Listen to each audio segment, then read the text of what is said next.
Assalamualaikum warahmatullahi wabarakatuh. Selamat pagi, selamat sore, selamat siang, selamat malam anak-anak ya. Khususnya adik-adik kelas 10 SMA. Selamat berjumpa lagi. Pada kesempatan ini kita akan membahas mengenai pengertian dan aturan angka penting ya. Ini bagian dari materi pengukuran untuk submateri angka penting. Nah, pada materi angka penting ini kami membagi menjadi 3 video ya, supaya tidak terlalu panjang. Dan ini adalah bagian pertama. Nanti bagian kedua, video kedua akan membahas mengenai operasi perhitungan dan perkalian. Sedangkan pada video ketiga itu kita akan bahas penerapannya pada soal kombinasi ya. Baik, kita mulai saja. Bagaimana pengertian dan angka penting tersebut? Pengertian angka penting ya. Angka penting itu adalah semua angka yang diperoleh dari hasil pengukuran. Ya, itu prinsipnya. Ya, tentu pengukuran menggunakan alat ukur. Jadi segala sesuatu nilai yang dihasilkan dari hasil mengukur menggunakan alat ukur itu adalah angka penting. Di dalamnya tentu ada dua macam, ada angka pasti, ada angka taksiran, ya begitu.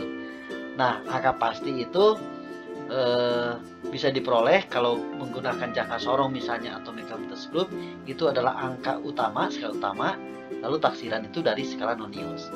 Atau untuk alat ukur yang sederhana seperti mistar misalnya, angka pasti itu dilihat dari angka utama yang terlihat dari mistar langsung dengan skala terkecilnya, sedangkan angka taksirannya itu dilihat dari misalnya cara mengukurnya, apakah itu pengukuran tunggal atau pengukuran berulang. Kalau pengukuran tunggal misalnya, angka taksirannya diambil setengah dari skala terkecil, ya. Sedangkan kalau pengukuran yang berulang-ulang itu menggunakan deviasi, standar deviasi atau simpangan dari statistik. Oke, sekarang misalnya kita ambil sebuah contoh, pengukuran tunggal dari suatu panjang benda menggunakan mistar besi, ya, atau mistar plastik yang biasa kalian gunakan sehari-hari. Mistar besi ini atau mistar plastik ini memiliki ketelitian 1 mm atau 0,1 cm ya. Berarti ketika pengukuran langsung dilakukan maka akan menghasilkan angka 1 desimal atau satu angka di belakang koma kalau pakai cm ya. Misalnya nih 4,2 cm. Nah, karena ini pengukuran tunggal maka ada ralat. Nah, ya, istilahnya itu ketelitiannya atau koreksinya atau simpangannya ya. Nah, sebab presentasi sebuah pengukuran itu biasanya kalau L nih misalnya, L sama dengan L0 ditambah plus minus delta L. Ini adalah angka utamanya, ini angka taksirannya. Nah, angka taksirannya kalau pengukurannya sekali itu setengah skala terkecil, berarti 0,5 mm. Maka dengan demikian 4,2 cm kita akan tampilkan dalam bentuk milimeter, itu 1 cm 10 mili, berarti dikali 10, berarti menjadi 42 mili. Nah, karena ada delta L, karena ada koreksi atau ketidakpastian sebesar 0,5 mm 1 desimal, maka 42 mili harus ditampilkan dalam bentuk 1 koma, menjadi 42,0 mm ya. Nah, ini artinya kalau kita cari nilainya maka hasil pengukuran ini ada di antara rentang nilai ini. Rentang 42,0 dikurangi 0,5 dan nilai paling besar 42,0 ditambah 0,5 ya. Nah, ini adalah rentangnya. Sebab dalam pengukuran fisika itu kita tidak pernah menghasilkan satu nilai pasti. Itulah sebabnya maka pengukuran yang baik harus dilakukan secara berulang-ulang ya. Minimal kalau seperti panjang seperti ini minimal 3 kali begitu. Bahkan kalau pengukurannya yang sangat teliti itu sampai 10 bahkan lebih dari itu ya. Nah, jadi itulah angka penting, angka hasil pengukuran. Berarti kalau angka bukan hasil pengukuran itu tidak disebut angka penting. Misalnya angka hasil membilang atau angka hasil menghitung. Menghitung banyaknya kursi di dalam kelas, banyak siswa di dalam kelas, itu bukan angka penting ya. Itu disebutnya angka eksak, angka hasil membilang atau menghitung ya. Nah, itu pengertiannya. Oke. Angka penting ini ya, jumlah angka penting itu akan berkaitan dengan ketelitian alat ukur ya. Semakin teliti alat ukur akan makin bertambah angka pentingnya, karena akan makin banyak desimalnya kan begitu ya. Oke, kita bandingkan misalnya khusus misalnya pada pengukuran panjang. Ya, kita kenal untuk pengukuran panjang kita punya banyak alat ukur. Di antaranya ada mistar plastik atau mistar besi yang biasa kita gunakan. Nah, mistar besi ini ketelitiannya itu 1 mm. Ya. Lihat dari mana? Dalam skala 1 cm terdapat 10 garis. Berarti satu garisnya itu adalah 1/10 cm atau 1 mm. Ini namanya ketelitiannya. Nah, kalau misalnya kita melakukan pengukuran tunggal menggunakan mistar, maka harus plus minus atau ditambah kurang dengan setengah skala terkecil, yaitu 0,5 mili. Ya, nah ini contohnya tadi yang sudah disebutkan. Berarti ada satu desimal, ya, ada satu angka di belakang koma. Sekarang bagaimana kalau mistar kayu yang biasa digunakan oleh bapak ibu guru di kelas, ya? Mistar kayu ini ketelitiannya berkurang, lebih atau kurang baik daripada mistar besi, ya. Ketelitiannya ini setengah senti atau 5 mili. Nah, coba kita lihat. Untuk satu skala senti itu dibagi dua, ya, hanya ada 3 baris, hanya ada 3 garis, berarti satu kolom ini adalah setengah senti atau 5 mili. Berarti kalau menggunakan mistar kayu dalam mengukur sesuatu, maka kalau pengukuran sekali maka harus ditambahkan dengan setengah skala terkecil atau 2,5 mm. Ya. Nah, ini tapi masih sama, ya, menghasilkan satu angka di belakang koma. Hasilnya cuman loncat begitu, 2,5, ya. Kemudian 5 kan begitu. 2,5 mili, 5 mili, jadi loncat. Jadi tidak akan ada angka 3 mili, tidak akan ada, ya. Hasil pengukuran menggunakan mistar kayu. Nah, sekarang bagaimana kalau menggunakan jangka sorong? Nah, jangka sorong ini lebih teliti lagi. Ketelitiannya ini 0,1 mili, ya. Mistar besi tadi 1 mili, ini mah 0,1 mili. Berarti kalau kita mengukur sesuatu menggunakan jangka sorong, maka kalau mengukurnya satu kali ditambahkan 0,05 mili. Coba kita lihat di sini. Udah tambahan 2 angka di belakang koma, ya. Ini artinya lebih teliti. Gitu. Nah, apalagi kalau kita menggunakan micrometer screw, ini ketelitiannya 0,01 mili. Berarti kalau kita mengukur satu kali menggunakan alat ini, maka plus minusnya 0,005 mili. 3 desimal di belakang koma, 3 angka di belakang koma, ini lebih teliti lagi. Nah, jadi adik-adik, ya, angka penting ini sangat berkaitan dengan alat ukurnya, ya. Semakin teliti alat ukur, maka akan semakin banyak angka yang ditampilkan sebagai angka penting, ya, dari suatu pengukuran. Nah, itu pengertian dari angka penting, ya. Nah, selanjutnya dalam penerapan angka penting ini kita akan berkaitan dengan nantinya operasi penjumlahan, pengurangan, atau bahkan perkalian dan pembagian, gitu. Nah, maka di sini ada pembulatan angka penting dan juga presentasi notasi ilmiah angka penting, ya, sebagai berikut. Kita sekarang akan menentukan, sebelum ke sana kita harus mulai dulu dengan aturan menentukan banyak angka penting, ya, begitu. Nah, ini aturan pertama. Semua angka bukan 0 itu termasuk angka penting, ya. Ya, tentunya cirinya itu diakhiri dengan satuan, ya. 432,4 cm. Nah, itu adalah suatu hasil pengukuran. Nah, angka bukan 0 ini adalah angka penting. Berarti di sini kita sebut ada 4 angka penting. Nah, itu maksudnya, ya. Gitu. Aturan kedua, angka 0 yang terletak di antara 2 angka bukan 0 atau angka 0 yang berada di antara angka bukan 0, ya, itu termasuk angka penting. Berarti ini kita sebut ada 3 angka penting. Oke. Kemudian aturan berikutnya, angka 0 yang terletak di sebelah kanan tanda desimal dan mengikuti angka bukan 0 itu termasuk angka penting. Jadi angka 0 tersebut juga angka penting. Maka ini disebutnya 4 angka penting. Gitu, ya. Aturan berikutnya, angka 0 yang terletak di sebelah kiri angka bukan 0, baik yang terletak di sebelah kiri maupun kanan koma desimal, adalah bukan angka penting. Nah, kalau seperti ini, posisi 0-nya di sebelah kiri koma atau sebelah kanan koma, tapi sebelum angka bukan 0, maka 00 ini bukan angka penting. Sehingga ini kita sebut hanya ada 2 angka penting, ya, 2 dan 5. Tapi kalau menulisnya 2, oh berarti lalu di belakangnya ada 0, maka 0 itu masuk angka penting ya. Gitu. Nah, berikutnya. Penulisan angka penting dengan notasi garis bawah berakhir pada angka yang diberi garis bawah. Dan angka selanjutnya atau di sebelah kanannya itu bukan angka penting. Contoh 1,200 gram.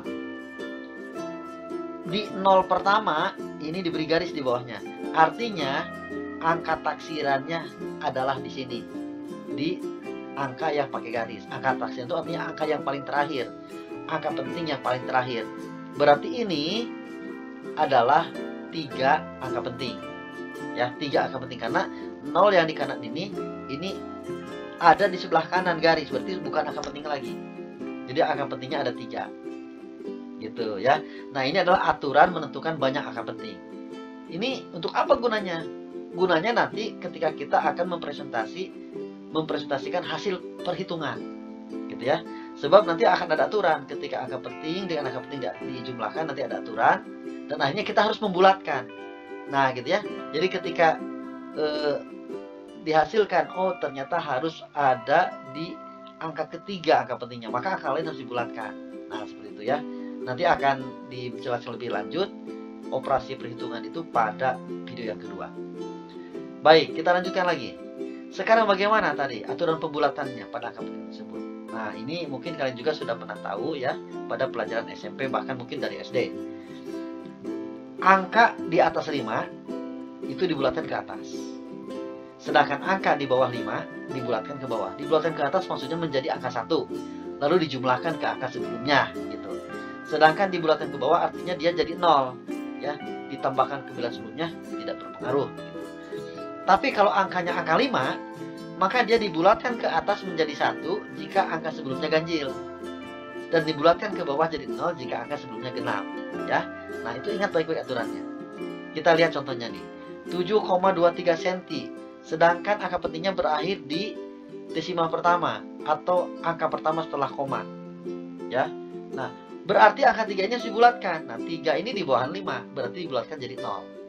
0 tambah 2 tetap 2, jadi 7,2 cm. Nah, ya. Lalu 7,26. 6 ini ya di atas 5, maka dibulatkan ke atas jadi 1. 1 ditambahkan ke 2 jadi 7,3 cm. Ini diberi garis di angka 2-nya menunjukkan bahwa ini maksudnya dalam keadaan tersebut itu harus 1 desimal ya, harus 1 angka di belakang koma. Nah, kemudian 7,25. Nah, berarti ini sekarang angka 5 nih. Kemana dibulatkannya? Lihat angka sebelumnya. Angka sebelumnya genap. Ini angka 2 genap, maka 5 jadi 0. Jadi 7,2. 7,35. 5 nih. Angka sebelumnya ganjil, angka 3. Berarti 5 jadi 1. Maka ini jadi 7,4. Ya. Nah, ingat ya adik-adik ya. Itu aturan pembulatan. Sekali lagi, di atas 5 dibuat menjadi 1, di bawah 5 jadi 0. Tapi kalau di angka 5, lihat angka sebelumnya. Jika angka sebelumnya adalah genap, maka 5 jadi 0. Jika angka sebelumnya ganjil, maka 5 jadi 1. Ke pembulatan. Baik, aturan berikutnya adalah bagaimana cara kita membuat notasi ilmiah untuk angka penting. Apa itu notasi ilmiah? Notasi itu kan penulisan begitu ya. Notasi ilmiah penulisan secara ilmiah, yakni menyingkat suatu bilangan yang dituliskan secara panjang begitu. Nah, kita singkat menjadi angka-angka yang pendek ditambah dengan perkalian orde 10 pangkat begitu ya. Nah, untuk apa ini? Untuk memudahkan dalam perhitungan maupun dalam penulisan. Bagaimana presentasi notasi ilmiah itu? Itu terdiri dari 2 kelompok. Yang pertama ada kelompok angka pentingnya, lalu ada kelompok orde besaran ya, pengali dikali 10 pangkat sekian. Nah, angka pentingnya itu adalah 1 angka di depan koma lalu beberapa angka lainnya ya. Jadi 1 angka di depan koma lalu beberapa angka lainnya. Nah, berapa angka? Nah, itu tergantung banyak angka pentingnya. Kalau angka pentingnya ada 3 angka penting, berarti di belakang komanya ada 2 ya. Dan seterusnya. Kita lihat saja contohnya. Misalnya kita ada presentasi tebal sebuah buku ya, yang diukur menggunakan mistar, menggunakan jangka sorong ini, menggunakan jangka sorong ya. Ya, oke. Tebal sebuah buku adalah 1,24 cm. kan 1,24 cm. Berarti kalau kita rubah menjadi meter 0,0124 meter ya. Nah 0,0124 ini misalnya mau kita buat dalam notasi ilmiah, maka kita harus buat satu angka di depan koma. Maksudnya satu angka bukan 0 di depan koma ya. Berarti di sini komanya harus kita geserkan ke kanan 1, 2. Nah berarti komanya ada di antara 1 dan 2, sehingga ditulisnya menjadi 1,24. Nah begitu ya. Maka ini 0,0124 akan ditulis menjadi 1,24. Komanya akan bergeser ke kanan 2 kali 1, 2. Nah setelah bergeser ke kanan kan ini 0, asalnya 0,0 sekian, 0,01 menjadi 1, berarti kan membesar. Nah maka selanjutnya harus dikalikan dengan faktor orde yang pembagi, yang membagi, artinya orde 10 pangkat negatif. Jadi pangkat 10-nya harus negatif. Nah kalau bergesernya 2 kali berarti ini dibagi 100, artinya harus dibagi 100, berarti 10 pangkat min 2 meter ya. Nah ini di sini ada cara sederhana ya, istilahnya itu untuk memudahkan saja, kalian bisa pakai ya. Begini, kalau misalnya bergesernya ke kanan, komanya bergeser ke kanan berarti pangkatnya negatif ya. Nah geser ke kanan berapa kali? 2 kali, berarti pangkatnya min 2. Begitu pula sebaliknya, bergesernya ke kiri maka pangkatnya plus. Geser ke kiri 2 kali berarti pangkatnya plus 2 ya. Nah ini mudahnya begitu, mudahnya kira-kira begitu. Jadi kalian bisa pakai cara begitu ya. Itu notasi. Ingat nih 1,24 ini tidak bisa dirubah jadi 1,2. 4 dibulatkan tidak boleh begitu. Kenapa? Karena asalnya dari sini 1,24 cm ini 3 angka penting, kecuali ada garis di bawah 2. Nah maka harus dibulatkan. Tapi kalau seperti ini tidak ada garis, tidak ada tanda lain, maka ini 3 angka penting ya. Maka ketika dikonversikan ke dalam notasi ilmiah tetap 3 angka penting, 4-nya tidak boleh dirubah gitu. Jadi 1,24 ya. Nah seperti itu untuk aturan notasi ilmiah. Nah pada saat kita menampilkan dalam bentuk pangkat-pangkat, di dalam fisika itu ada singkatan-singkatan atau ada penyebutan-penyebutan untuk pangkat-pangkat tertentu, dan ini bisa dipakai untuk mempermudah atau menyingkat tulisan ya. Nah contohnya seperti ini. Jadi di fisika itu ada istilahnya deka, hekto, kilo, mega, giga ya, sampai kemudian yang pangkatnya negatif ada mili, mikro, nano, dan seterusnya. Nah kalau kita punya tampilan notasi ilmiah pangkatnya seperti ini, itu bisa kita ganti ya. Contoh misalnya jarak dari Bandung ke Jakarta. Oke, jarak suatu kota dari Bandung ke Jakarta. Nah, diukur menggunakan mungkin perhitungan peta, atau bisa juga menggunakan manual yang menggunakan kendaraan, dan itu bisa dapat angkanya. Misalnya itu menurut data didapatkan 151.200 meter. Ya. Nah, ini kalau kita ingin tampilkan dalam 1 kilometer, berarti kan harus dibagi 1000. Nah, itu artinya di sini akan bergeser koma dari kanan ke kiri. Di sini kan ujungnya di sini, berarti masuk koma ke kiri. 1, 2, 3. Kalau koma ke kiri, pangkatnya positif tuh. Geser ke kiri 3 kali. 1, 2, 3. Maka 10 pangkat 3. Artinya kita tulis 151,2 kali 10 pangkat 3 meter. Nah, ini karena ingin tampil dalam kilometer, nah 10 pangkat 3-nya ya, 10 pangkat 3-nya ini bisa kita ganti jadi kilo. Nah, gitu. Itu maksudnya gitu ya. Ini maksudnya. Jadi kita bisa ganti jadi kilo gitu. Nah, kalau dibuat dalam notasi ilmiah lagi, maka ini jadi 1,512 misalnya, berarti sebelumnya jadi pangkat 5. Nah, karena pangkat 5 di sini tidak ada namanya gitu maksudnya ya. Maka 1,512 itu dikali 100 gitu.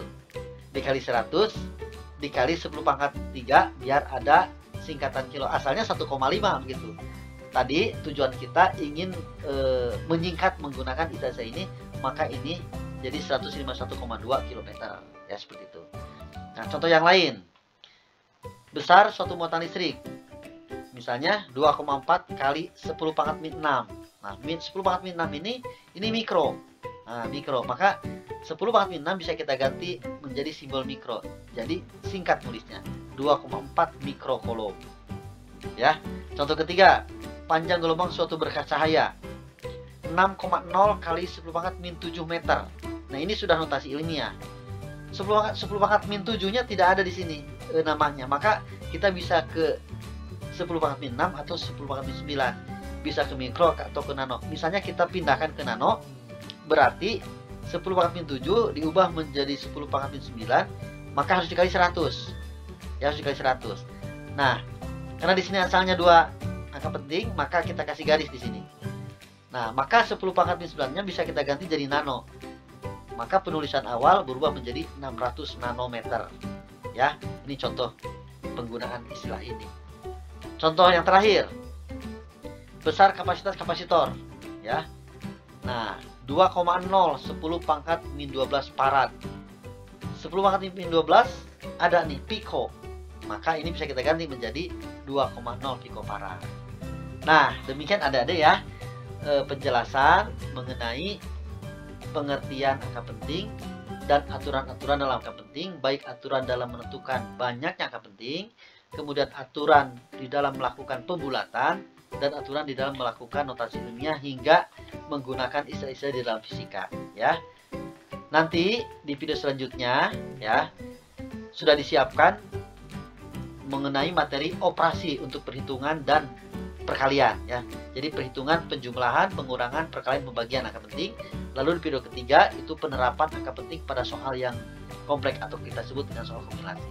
Demikian adik-adik, terima kasih atas perhatiannya ya. Assalamualaikum warahmatullahi wabarakatuh.